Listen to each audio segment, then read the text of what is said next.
All right, now I want to talk about that big global conference being hosted by Kenya here in Nairobi. Up to 7,000 delegates are gathering in the city this week for one of the most important trade summits in the United Nations calendar. Later on, we will be speaking to Kenya's Cabinet Secretary in charge of international trade, Ambassador Amina Mohamed. But first, let's give you a sense of what kind of meeting we're talking about. We want to focus on some of the numbers that are interesting to just make you understand why this is such a big deal and why this is indeed very important. We're calling it UNCTAD by the numbers. So first of all, like we said, it is 7,000 delegates who have congregated in Nairobi. We say 7,000 plus because if you want to take a look at the numbers, they're most likely here with a number of their teams. So these are 7,000 plus delegates who are in the country for the UNCTAD 14 summit, and they all come from 47 countries. They're representing 47 countries present in Nairobi as we speak. How much money is being injected into the economy at this time?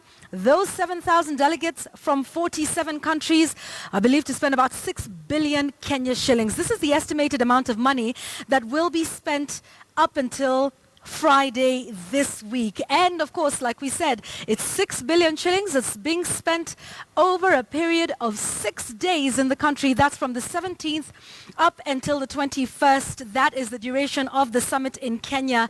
And of course, you know by now that this has made a closure of 7 roads in the capital. Traffic seems to be moving slowly. So all of these numbers that you see, when you take a look at the 7 roads, as Parliament Road, Harambee Avenue, Taifa Road, City Hallway, Standard Street, Mama Ngina Street, and Wabera Street, this is UNCTAD by the numbers, so you can take a look at just what this means. But for greater detail, Abby Agina will be speaking to the Cabinet Secretary in charge of Foreign Affairs and International Trade in just a moment. But before we get to that conversation, Abby Agina has spent the better part of the day at the UNCTAD meeting, and he now reports on the first day of Real Talks.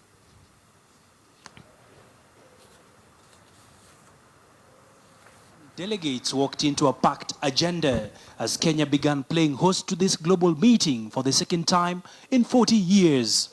With aid and trade taking center stage, the Kenyatta International Conference Center is at the apex of global diplomacy. The Global Sustainable Development Goals agenda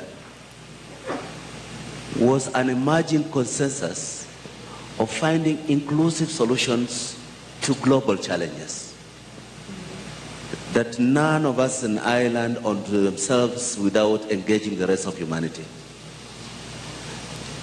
The challenges that global goodwill has encountered in the past year do not negate the call for international solidarity. President Uhuru Kenyatta, who was among the heads of state to address the delegates, took a swipe at humanitarian agencies. He wants a more proactive approach in engaging with African countries, which are no longer aid-reliant, but are transitioning into trade partners with prior donor countries. First and foremost, let it be a partnership. We don't need help. What we need are partners. Let the agencies come and partner with us. What I can say is that Africa is the next frontier. Africa is not only a place where we have peacekeepers and humanitarian actors. Now we can see that Africa can be a partner even for business for the United Nations, and most of all, Africa can be a place where core business of the UN can be done from. Africa's assertive stance, however, is not going unchallenged. We need to work together to reform the UN system so that it is inclusive and it is truly a partnership. Developed countries continue to entrench their hold on the global economy. So the system cannot be one where you just sit there and you wait for benefits, and you wait for things to come to you, and you wait for handouts. The system has to work with you.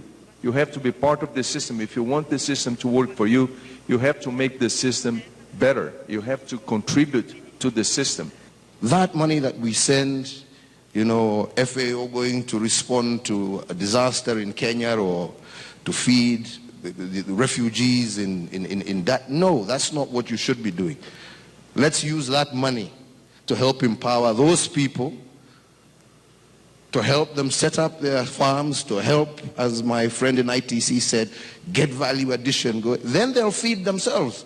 Then they won't have to wait for you to bring the food. They'll feed themselves and probably feed others in the process. This is the way I believe we need to really look at this challenge. The push to have fairer global trade practices is set to dominate the talks as various countries challenge the dominance of the Western nations, which they accuse of profiteering from a skewed trade landscape in Africa. Nationalism cannot surrender in the face of short-term opportunism. Agricultural production remains a key sticking point, with women and youth at the eye of this trade storm. With the theme of the conference being from decisions to actions, observers wait to see whether indeed any concrete action comes out of the conference or whether it remains yet another talk shop.